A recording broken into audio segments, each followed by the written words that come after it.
Hello, everybody. Welcome. Happy Wednesday. I'm so happy to see you guys. Why don't you go ahead and drop a comment, say hi if you're popping on. We are live today with Jenni Ward. She is the creator of the Gingered Whisk.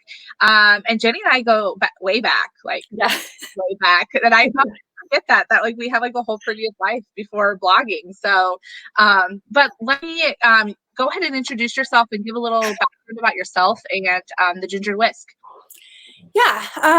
So Erin and I know each other. Actually, we waited tables together at Stella's Diner. Like we poured milkshakes. It was way fun.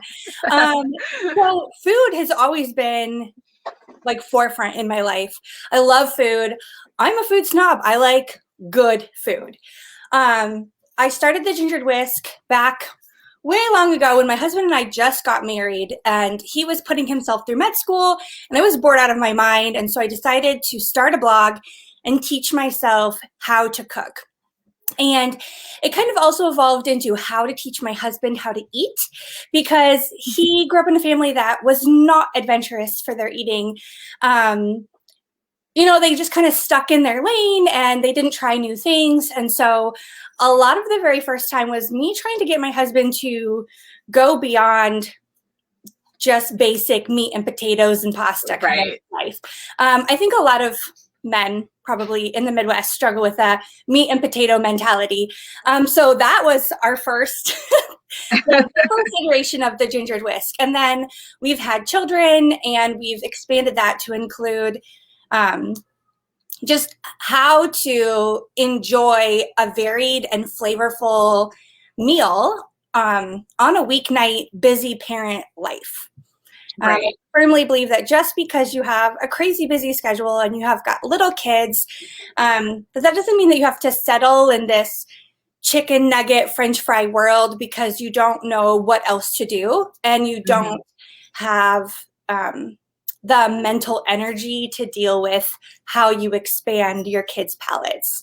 We're given all the help we need when our children start to eat food. When it comes to baby food and baby-led weaning and toddler finger foods, we get so much help with when do you feed them? What do you feed them? How do you move on? Like all this stuff. But then as soon as they're eating at the table, all of the help kind of leaves and you're just kind of left on your own with, oh, they should be eating fine now. And then we start getting busier and our lives are more full. And then suddenly you're doing whatever you need to just survive dinner.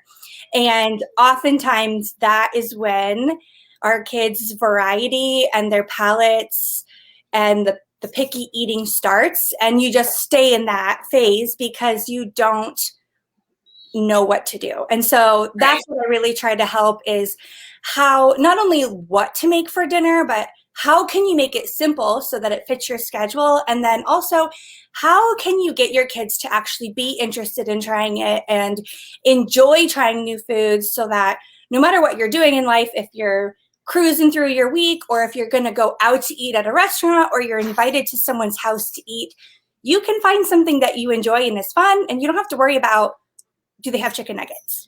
Right. And that's what I love, because there are so many amazing food bloggers out there, but I love what you stand out most about is how to incorporate all members of the family when eating dinner. And so your recipes include that. And so just going, because that's basically, that's what you focus a lot on, is how to introduce new flavors and new things to children.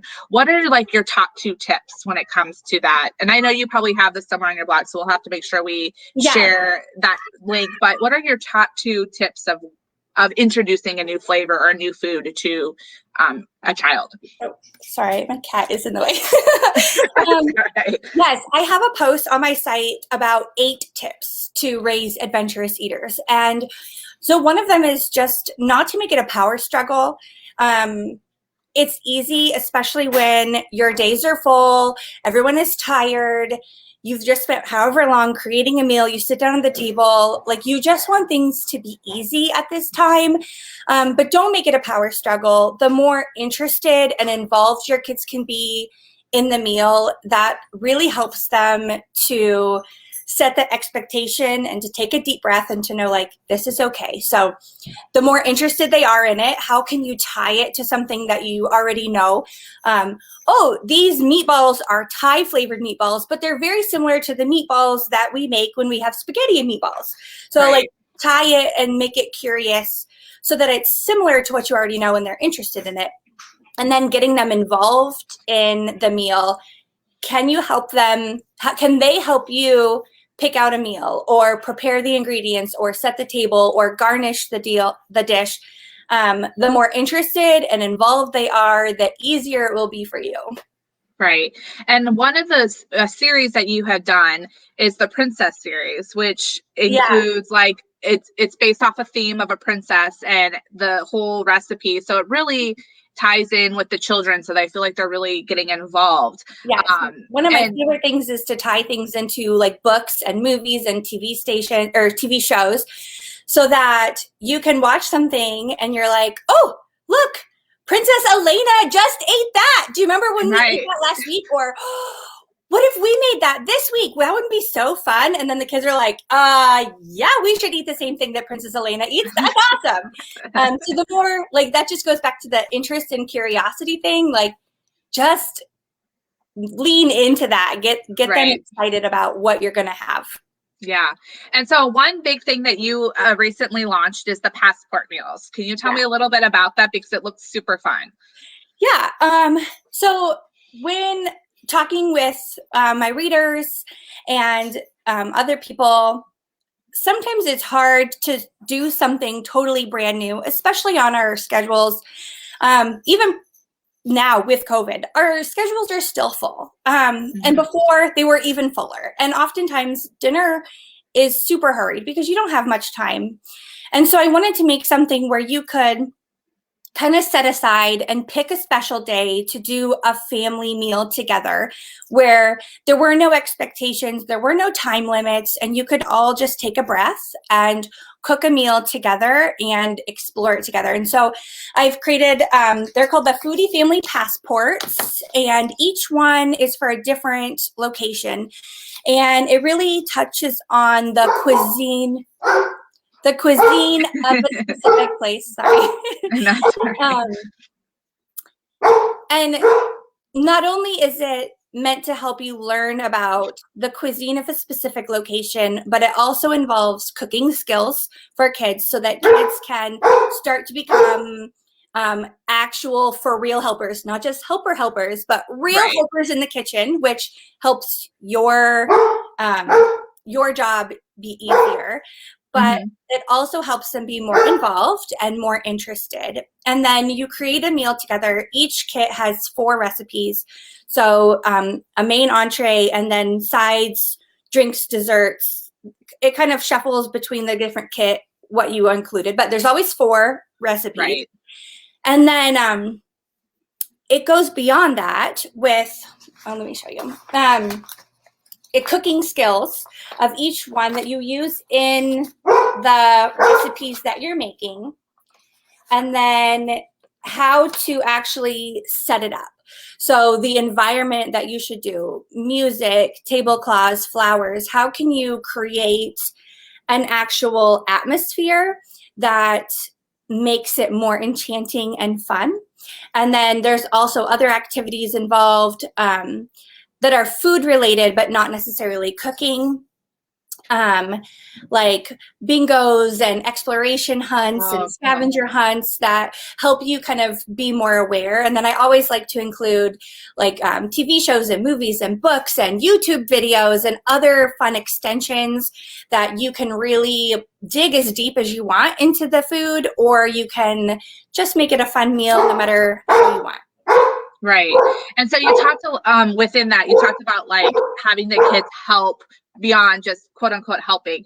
Do you have like a resource on your website that, because I know I struggle with like letting your child cut something. You're like, oh my God, are they going to cut? Do you have like a resource of like tools or, things that they are for their age that they can use in the kitchen?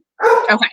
Yes. And each kit kind of goes through that too. This one that's actually for Brazil, it goes through knife skills in it, and also how to use a saucepan on the stovetop and safety precautions, and different ages can do different things, and how to really break it down for each age group. I love that. So yeah, the Ginger Whisk is like full of like anything food related, cooking related for families and children. So we definitely have to, if you're watching this and you haven't checked it out, definitely go check it out. The other thing that I just wanted to touch base with, because I feel like this is a newer thing and I feel like it's a trend now, is the whole sourdough trend. Oh, yeah. Like everyone is like, and you're on it. You have quite a few recipes and with doing that. So yeah. what got you into this? And I started doing sourdough about 10 years ago. For my husband's residency, we moved to West Virginia for 4 years. And one of the residents that was a year above my husband jokingly said, like, oh, here, I'd like to give you a sourdough starter to replace your husband because you're not going to see him for the next 4 years. So take this instead. And so then I just started to fall in love with sourdough and using it. I kind of take it as a different stance than some people. Sourdough is so cool because you can do some really technical, intricate baking with it.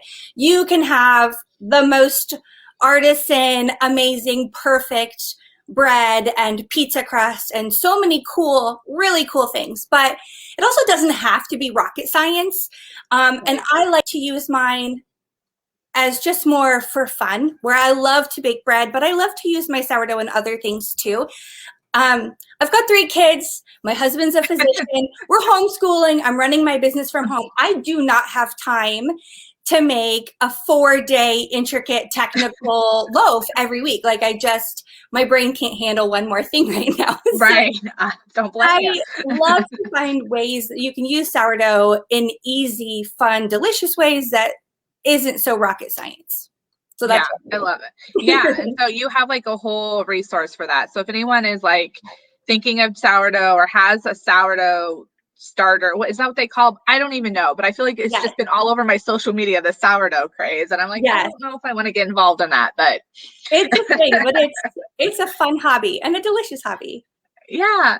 Well, thank you so much for telling me about the Gingered Whisk and the passport meals. If you are following along, watching the replay, drop some comments or questions in down below, and we'll keep an eye on them. Definitely head over to our Facebook page, her website. We'll drop those links in the comments as well. But I appreciate you, Jenni, for jumping on and thanks for having me. Facebook Live. Yeah. Sorry for the barking. That's okay. That's real life. That's what we love. So all right, guys. Happy Wednesday. We will see you guys next week. Thanks. Bye. Bye.